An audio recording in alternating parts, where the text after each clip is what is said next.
Westward Journey, written by Jan Goldberg.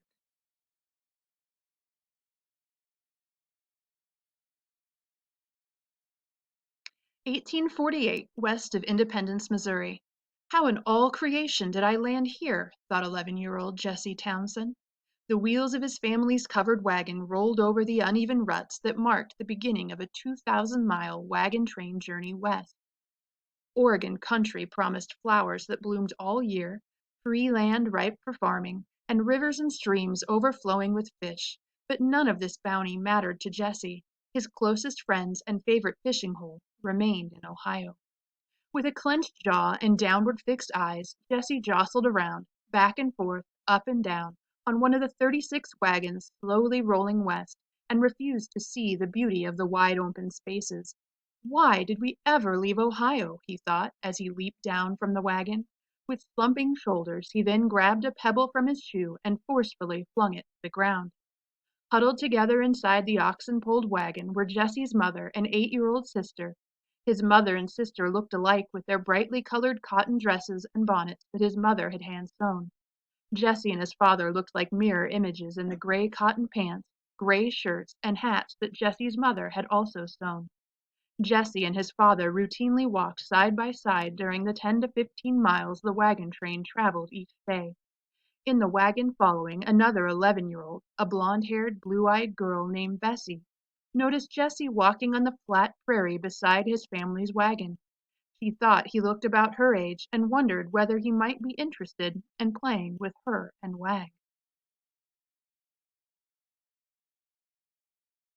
Bessie jumped down from the wagon and threw Wag's favorite ball into the high prairie grass in the general direction of the boy. "Come on, Wag," Bexy coaxed. "Go fetch." Wag, a 4-year-old golden retriever, took off in an instant.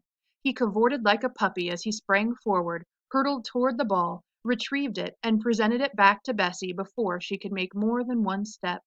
The boy ahead barely noticed the ruckus created by the energetic dog's mad dash for his toy.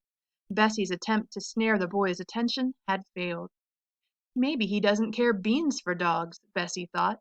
Then Wag distracted her by nudging her hand and dropping the ball into it. Though Wag was a dog, he moved as quickly as a rabbit and could play for hours and hours and never tire. Bessie likened herself more to a tortoise than a hare and was always first to end their fetching games. As Bessie walked beside the wagon a few days later, she began to feel dizzy, and the feeling worsened as the day grew longer. "Uh-oh, my stomach is doing flip-flops," she thought, "and my head is beginning to feel like flour kneaded into pie dough." Bessie didn't want to be treated like a baby and be confined to the wagon, so she hid her illness as long as possible. At dinner time, however, when the wagon train set up camp for the night, Bessie could no longer fake feeling well. When her mother, Sarah, caught a glimpse of her in the firelight, she immediately felt Bessie's forehead and realized that her daughter was burning up with fever. "Go lie down, Bessie," Sarah ordered. "I'll bring you a cupful of bitters to drink. I want you lying on that mattress until you're feeling better." "Yes, ma'am, but what about my responsibilities to Wag? Who will take care of him?" "I'll feed him and give him water," Sarah said. "Yes, but who will entertain him? He's used to me playing with him every day." "I'm sorry, Bessie, but none of us has time to watch him or play with him," said her father, William. "Don't worry, he'll be fine." That night Bessie slept fitfully as her fever climbed ever higher. Plaguing her sleep were nightmares of Wag being lonely, wandering the vast prairie, and searching for her from far behind the wagon train. 2 mornings later, as the wagon train prepared to break camp, Jessie walked up to Bessie's father. "Uh, pardon me, sir, where's the little girl who plays with the dog? Is she in good health? I'm afraid our daughter is ill with fever, so she's abed inside the wagon." "Oh, sorry," said Jessie apologetically, knowing others in the wagon train were suffering from a similar affliction. "Where's her dog?" he asked. "He sleeps next to her most of the day," answered Bessie's father. "I mean no disrespect, but is he getting any exercise?" Jessie asked. "Is anyone paying attention to him when he's rambling around?" "We're too busy to worry about that, I'm afraid," said Sarah as she reloaded the breakfast supplies. "Well, maybe I could come by and tend to his exercise each day," offered Jessie, "at least until your daughter is feeling better." Well, that would be very kind of you, said Sarah.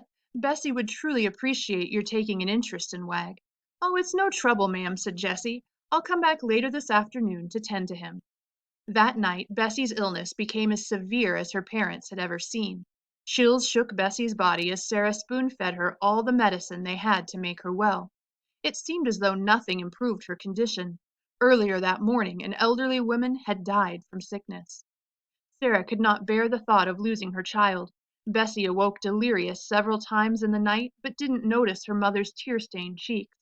About an hour before dawn, Bessie's fever broke. Sarah's shoulders shook as she wept with joy, and William comforted her. After a brief amount of restful sleep, Sarah and William had their team of oxen plodding along the trail when a thunderous boom echoed across the countryside. "Hurry, circle the wagons!" shouted the trail leader from a few wagons ahead. Bessie's parents hurried to do as they were told, though their daughter was oblivious to the trouble heading in their direction. "Circle the wagons. Unwelcome companies about to charge past us. Round up the animals and the children. Make sure everyone and everything is accounted for. We don't have much time." Although he advised everyone not to panic, it was clear in listening to the voice of the wagon train leader that he too was frightened. His warning traveled like wildfire throughout the train, and everyone scurried to direct their wagons into a circular pattern, placing the oxen in the center so the vital animals wouldn't stampede.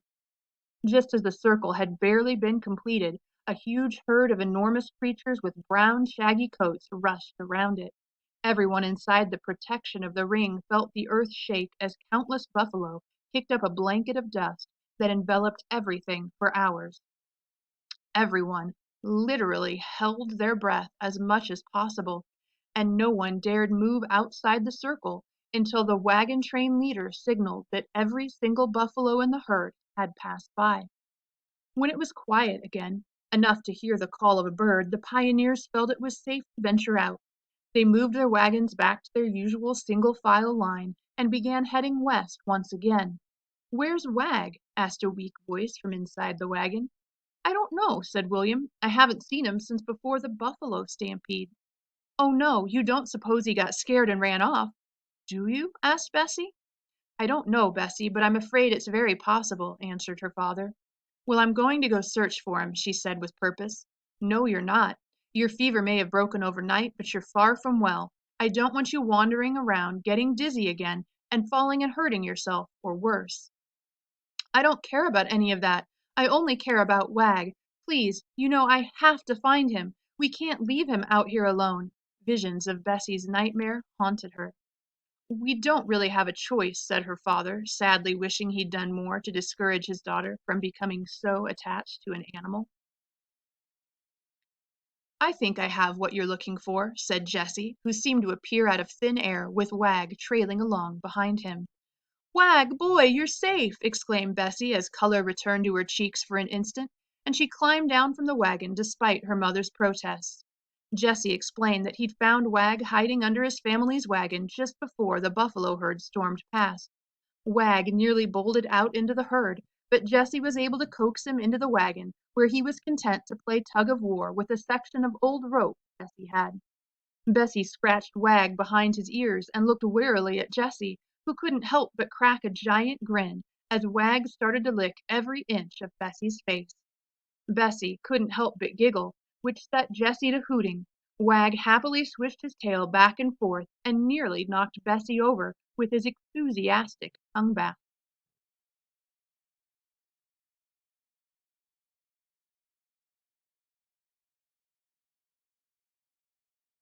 "I don't know what I would have done if you hadn't saved Wag," said Bessie, serious once more.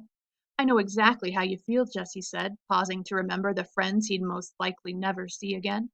"When you're feeling better, how about the three of us play fetch together?" he asked, tentatively.